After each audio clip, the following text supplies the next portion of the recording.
Hi, Greg here from Elusive Country Club. Hope you guys are all well. We are still on lockdown, as I'm sure you are more than aware by the constant looking at the inside of your house. But anyway, I'm here today just to give you a little bit of a what have I been up to kind of thing. So a week or so ago I mentioned about, obviously we're all having to shift our stuff online, and I looked at things like Audio Move, and I'm sure you've all become quite familiar with Zoom because that's quite popular now and stuff like that. So, getting everything online, people playing gigs and stuff like that is really, really important. So I mentioned Audio Move, and I found it to be really, really useful, and it's a way that my clients have been able to get involved even though they're in their own living room, so they can hear what I'm doing. They can hear, using Zoom, they can see the computer, and I've got a camera, which obviously I'm using now, because you can see me. So it's really, really useful, really simple. It's not particularly expensive. They give you a week free trial. After that, it's like $10 a month, which is about £8. So even now, when money is tight, it's still reasonable. So here, basically, I will unbypass it. I've already logged in. I would copy the link, send that to the client, and then start the transmission.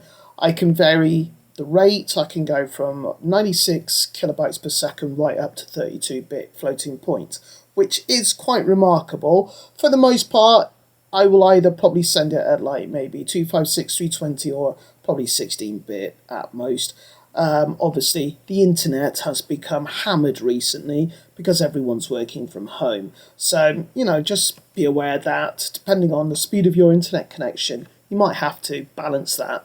So that is Audio Move. I'm not going to use it now because the client's already heard this, so this is just for your benefit. So first of all, this is the track. It's kind of a very bluesy rock kind of track. It's been played well, and the sounds are good. The mix is a good balance. It's nice to actually see that it is, as a mix, it's relatively dynamic. They've left quite a lot of headroom, which is always good. Always aim for at least 8 dB of headroom. That way, when it comes to someone like me, we've got room and margin to kind of make those differences that you want. If you give it to us absolutely hammered, there's not much we can do with it. So I'm going to play the song, let you listen to it for about 30 seconds, and then we'll kind of go in and talk about the processes I've used.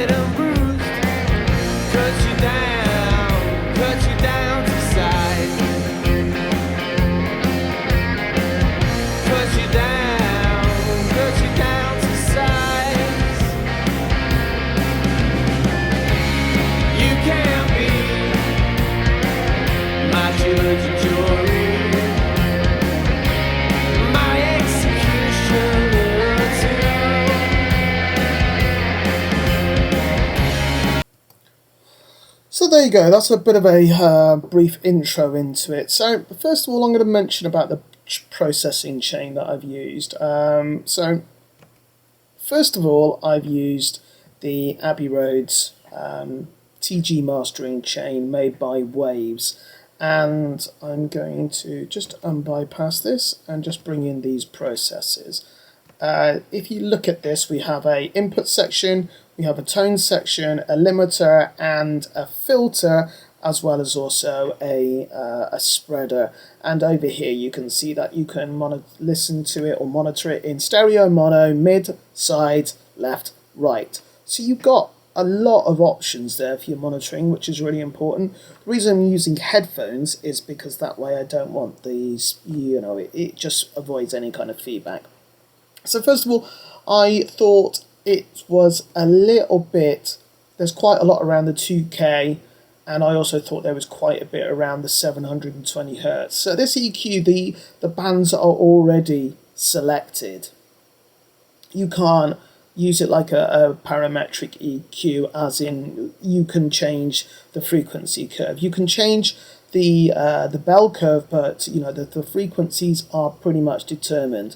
So you can turn each section on individually, and clicking here expands it, where you can either have this section, whether it be stereo, duo, or mid and side, which is a nice added benefit. So, and you can also listen to the bands. So let's turn them off and that off, because I'm not actually boosting or cutting. You'll notice that I have just cut on here. So let's kind of bring this one in first of all.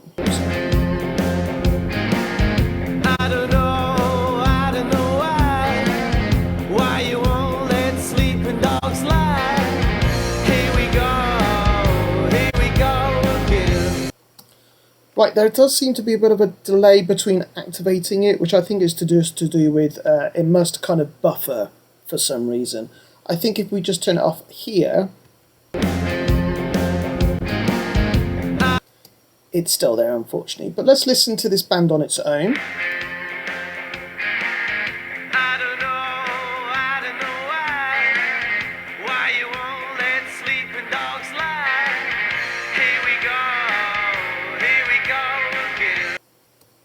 So here, this is where we can change the curve. So it's either like a low shelf, a blunt bell curve, a medium Q bell curve, and a sharp bell curve, and then a high shelf.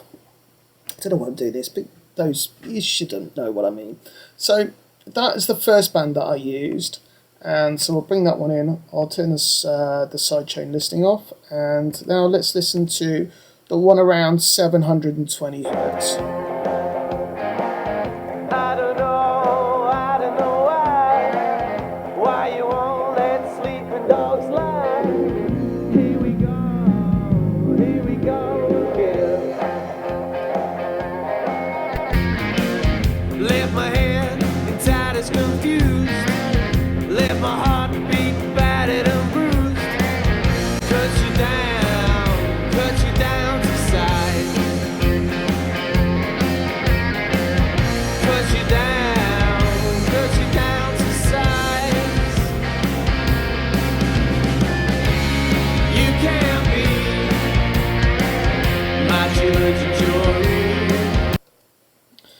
So using the bypass will enable me just to bypass the plugin without that delay, which will be the way I do things for the rest of this quick short tutorial.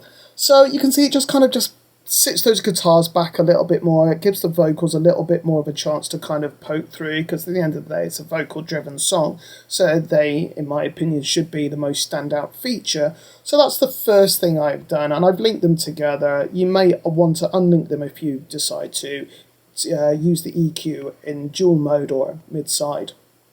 So the next thing is the limiter. So you can go back to the main thing here, or you can go in and tune these in more detail by going here. So with this, I've used, you've got like an original, a modern, and a limit kind of tone. You've got your ratio, you've got your release, and you've got your mix, as well as a makeup gain. Pretty standard stuff on a compressor. The ratio is a little bit strange. It seems to be more like an amount, because there doesn't seem to be a threshold control. And then here you've got side chaining. So I've just used a high pass filter at 220 hertz to stop the bass drum hammering the compressor. So let's, I'll leave the tone back on, so I'll turn this all off, and then you'll hear with the compressor coming in.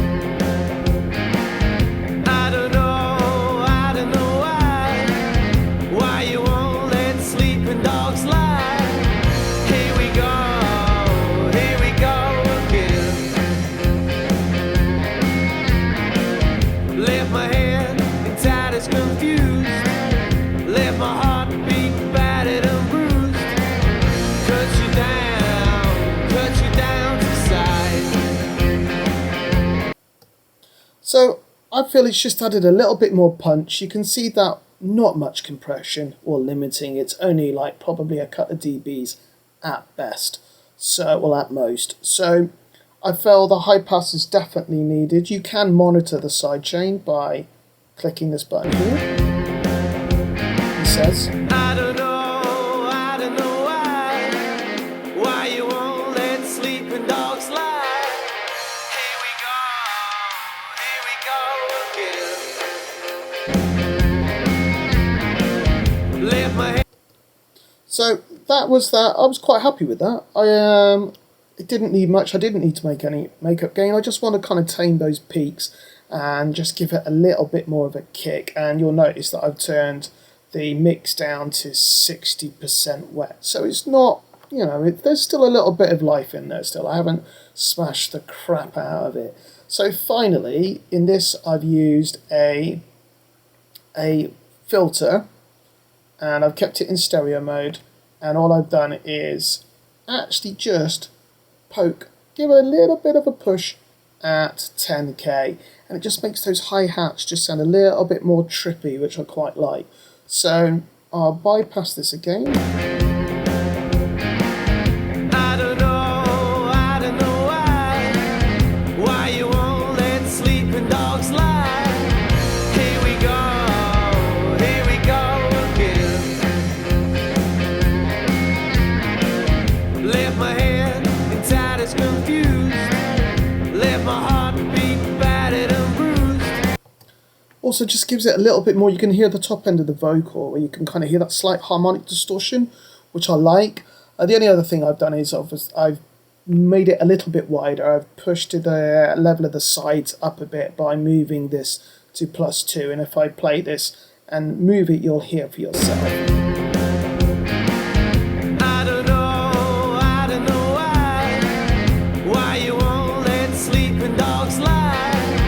Here we go again. One thing with spreaders, they always sound great when you put them on because it makes it sound really wide and big, but the downside is that you can lose a lot of mono compatibility. So at least with here you can monitor it in mono. I don't know why you won't let sleeping dogs lie.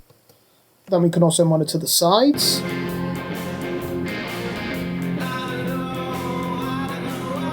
And the middle. Why you won't let sleeping dogs lie.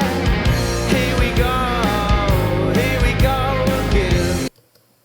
So that was all I felt this needed to begin with. So I've used the Abbey Road's the mastering one there because it kind of, I feel it would have probably been used to kind of create early 70s kind of bluesy kind of stuff. So that was my thought. It was like, well, what would they have used at the time? So I'm thinking, well, they probably would have used that.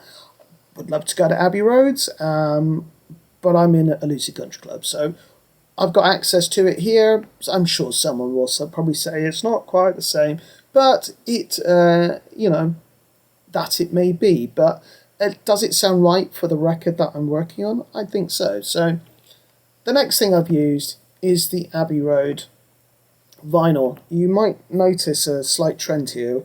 This is also made by Waves, and this gives you the ability for it to sound like it's been put on vinyl. Vinyl's obviously very not big, but you know, it's for the cool kids. They like that kind of stuff.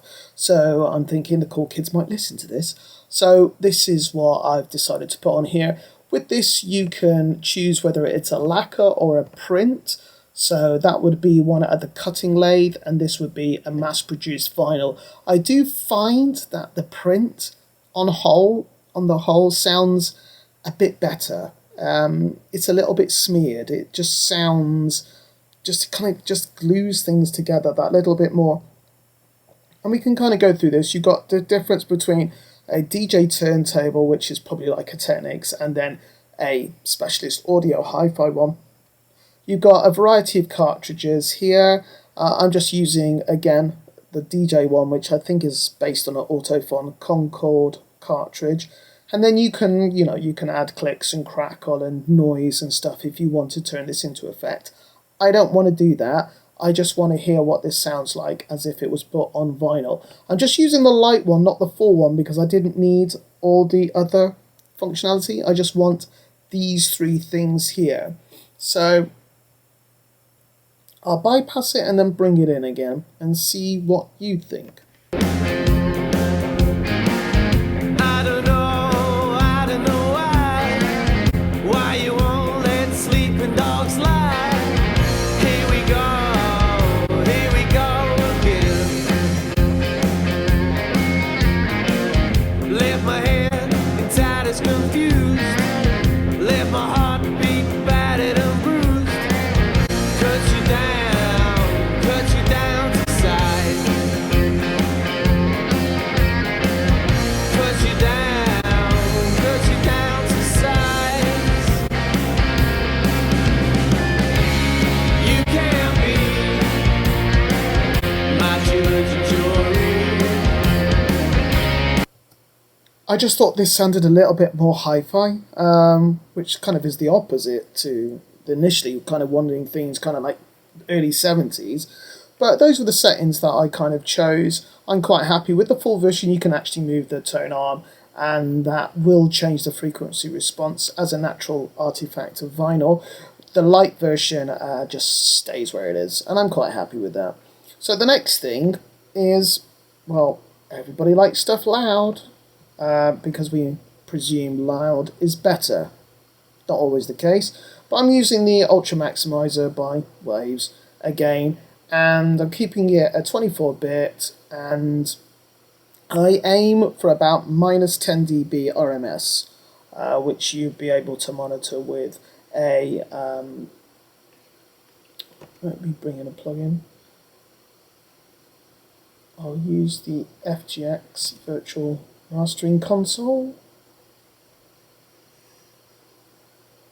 This is very good by Slate Digital, but I don't think it's always the best. So I'm going to turn these off. I'm just going to use my metering here.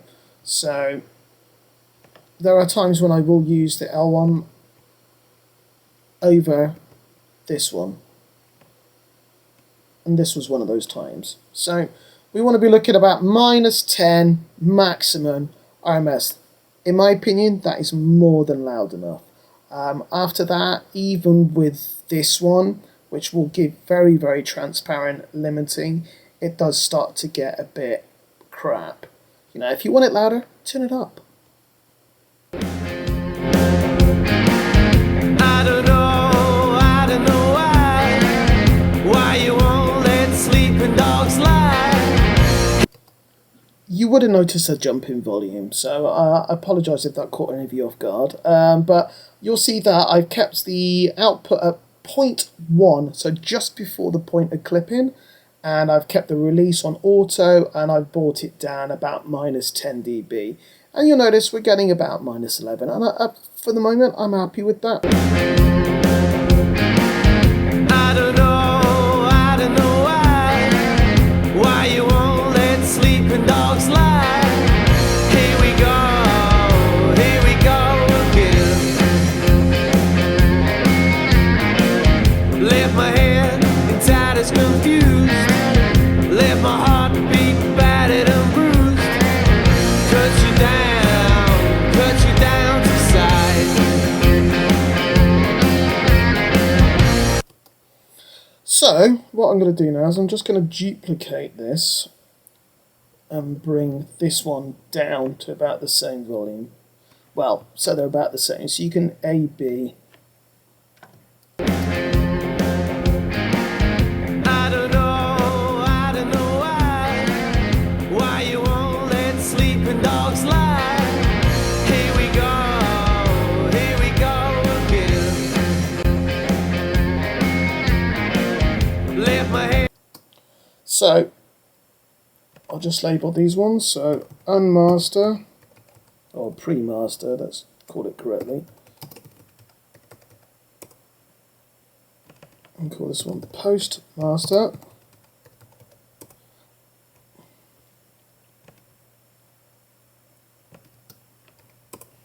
So now we'll listen pre-master, so pre-master, postmaster.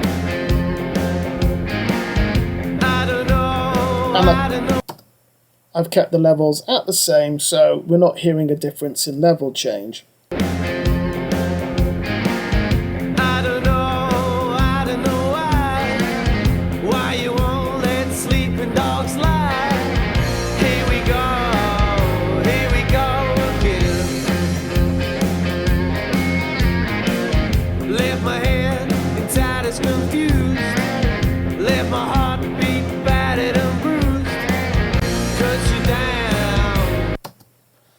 So, what do you think? Write in the comments beneath. Remember to smash that subscribe button and ring that bell.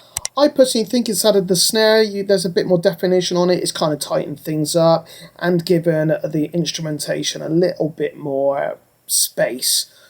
So everything, you kind of hear the vocals and everything's kind of sat a little bit better. But please, if you've got any thoughts or feelings, write them in the comments beneath. But this has been my very first online tutorial. Let me know what you think, and I will speak to you all very soon. Thanks very much. Bye.